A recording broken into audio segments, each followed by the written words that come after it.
जय हिंद फ्रेंड्स। गुरुदेव भगवान के चरणों में सादर चरण स्पर्श, सादर वंदन और आप सभी लोगों को सहृदय से बहुत बहुत धन्यवाद। तो पिछले अध्याय में आपने देखा संस्कार ही शरीर का निर्माण करता है और मनुष्य के समस्त परेशानियों की जो जड़ है, समस्त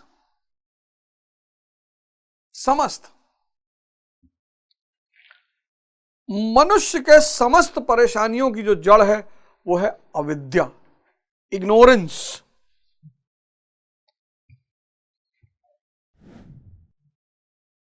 अविद्या या हम इंग्लिश में कहें इग्नोरेंस।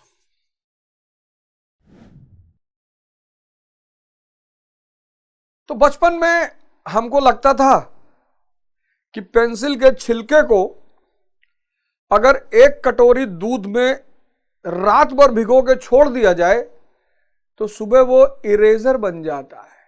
यह हमारा बचपन की फिलॉसफी थी, बचपन की, कि पेंसिल का छिलका अगर एक कटोरी दूध में डालकर रात भर छोड़ दिया जाए तो सुबह इरेजर बन जाता है। इस चक्कर में कई लोग मार खाए, हम भी खाए। जवानी में लगता है कि बस विपरीत सेक्स के अलावा, मतलब शारीरिक सुख के अलावा कोई सुख ही नहीं, सारा सुख सिर्फ शरीर है। हमें यह एहसास नहीं हो पाता, हम अपने सामने बुजुर्गों को नहीं देख पाते। बुद्ध ने साफ साफ बुद्ध का पूरा दर्शन देखने पर टिका हुआ है। पता नहीं उन्होंने देखा था कि नहीं देखा था, लेकिन अंतर्दृष्टि उनकी बड़ी स्ट्रांग थी। आज जब तक आपकी अंतर्दृष्टि काम नहीं करेगी, ये दोनों दृष्टियां बेकार। आप जो कुछ भी आंखों से देख रहे हो, इसके बिना वो सब बेकार है। 30 से लेकर 50 तक के आदमी को मिलिए, तब हवा में। और ये वो पीरियड है जब जो कि ऐसा उड़ता है, किसी से भी पूछिए, कहता भैया पता नहीं चला 50 साल के हो गए।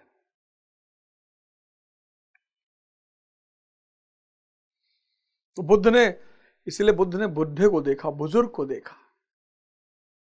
इंद्रिय सुख गायब, इंद्रिय निष्क्रिय, इंद्रिय निष्क्रिय। और हर बुजुर्ग जिसने जवानी में साधना नहीं की, वो बुढ़ापे में कष्ट में, दूसरों को भी कष्ट और दिन रात मरने की दुआ करता है। और वृद्धावस्था, वो चिल्ला चिल्ला कर सबसे कहना चाहता है कि भैया, ये इग्नोरेंस यहां अनुभव है, ज्ञान नहीं है, अनुभव है,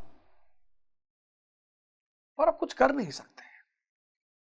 जवानी साधना के लिए है और आपको सिर्फ एक चीज पे काम करना है, अविद्या पर।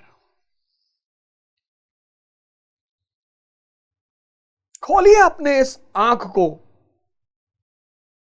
जगाइए अपने आप को, ठहरिए, रुकिए। लोग समझ ही नहीं पा रहे। रिप्रोडक्शन, निषेचन क्रिया जानवर भी करते हैं।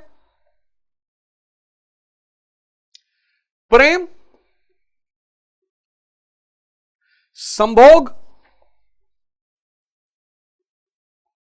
और सेक्स, आज इन सारे शब्दों को लोगों ने एक में जोड़ दिया है।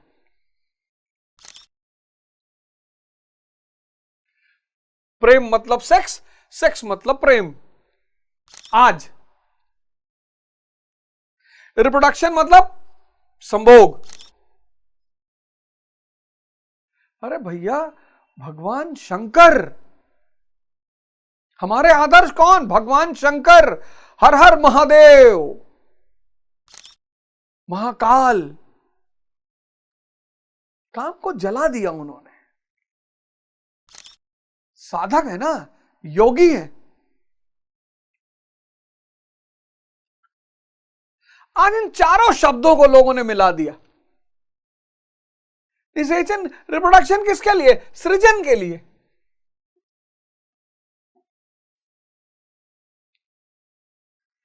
सृजन, क्रिएशन, संतति।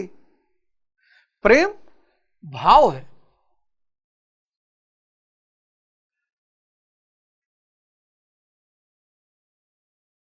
और भाव बहुत ताकतवर चीज है। और कहा जाता है, भजन है, भाव के भूखे हैं भगवान।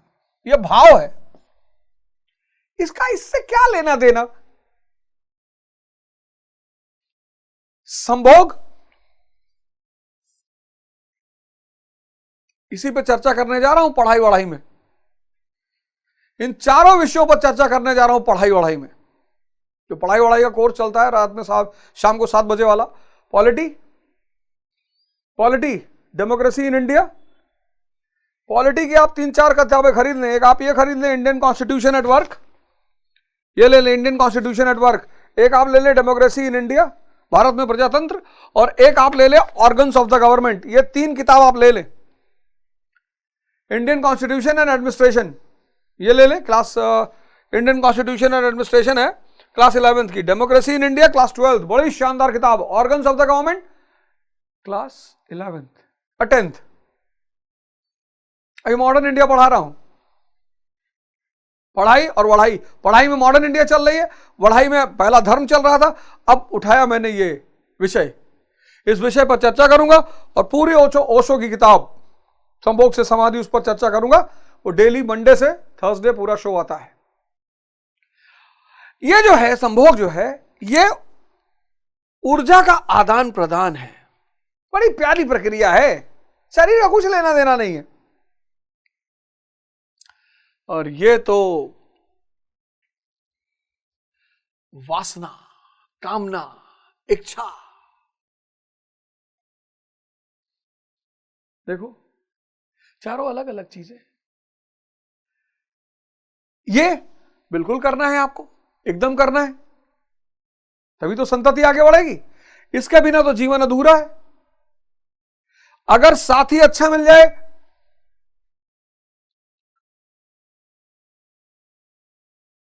तो आपका भी उत्थान करवा दे, अपना भी कर ले। शिव और पार्वती, इसकी जरूरत ही क्या है? अज्ञानता, इग्नोरेंस, सब इग्नोरेंस से परेशान है सब। यानी विवेकहीनता से किया गया कर्म। क्या डेफिनेशन है अविद्या की! आप इस डेफिनेशन को अपनी डायरी में लिख लें। अविद्या यानी विवेकहीनता से किया गया कर्म। विवेकहीनता से किया गया कर्म, इंफॉर्मेशनहीनता से नहीं, विवेकहीनता से। अविद्या यानी विवेकहीनता से किया गया कर्म। अब विवेक कौन पैदा करेगा? ध्यान, कोई स्कूल ही नहीं दुनिया में जो विवेक जिंदा करवा दे, है ही नहीं। कोई दुनिया में स्कूल ही नहीं है जो विवेक पैदा करवा दे। ये पूरा परमात्मा की मोनोपोली है, गुरु की मोनोपोली है। कुछ चीजें हैं जो गुरु और परमात्मा ने अपने हाथ में पूरी तरह से, नहीं तो ये संत महात्मा जो आश्रम में रहते हैं, कौन जाए इनके पास और क्यों जाए? लेकिन कुछ तो है इनके पास, कुछ अद्भुत है इनके पास, कुछ ऐसा है इनके पास जो बड़े से बड़ा, अमीर से अमीर।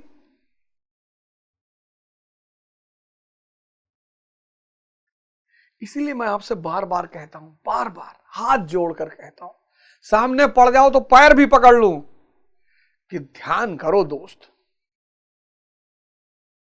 मैं बार बार कहता हूं, तुमसे बुरी स्थिति मेरी थी। बार बार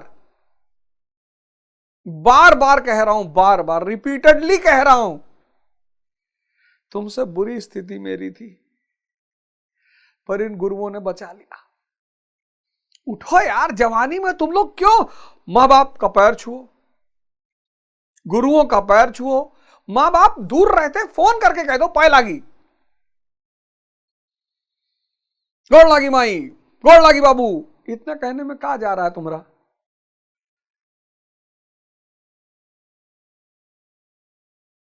हाय बाय टाय। पता है, उनको खुशी मिलेगी,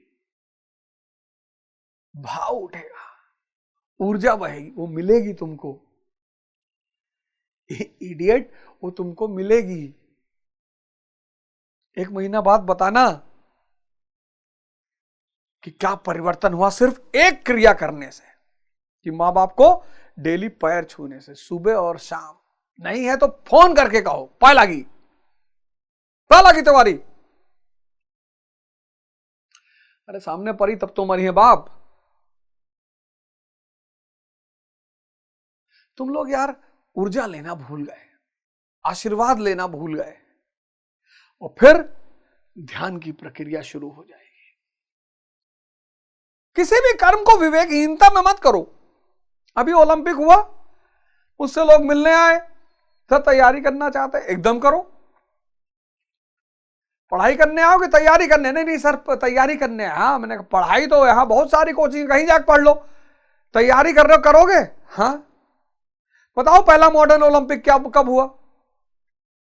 कितनी बार भारत हॉकी में ओलंपिक में गोल्ड जीता? पहला भारतीय जिसने भारत के लिए गोल्ड जीता, कुछ पता ही नहीं। ओलंपिक का मोटो क्या है? हम कहता, जिस दिमाग के पास जिज्ञासा नहीं है वो दिमाग जिंदा नहीं है।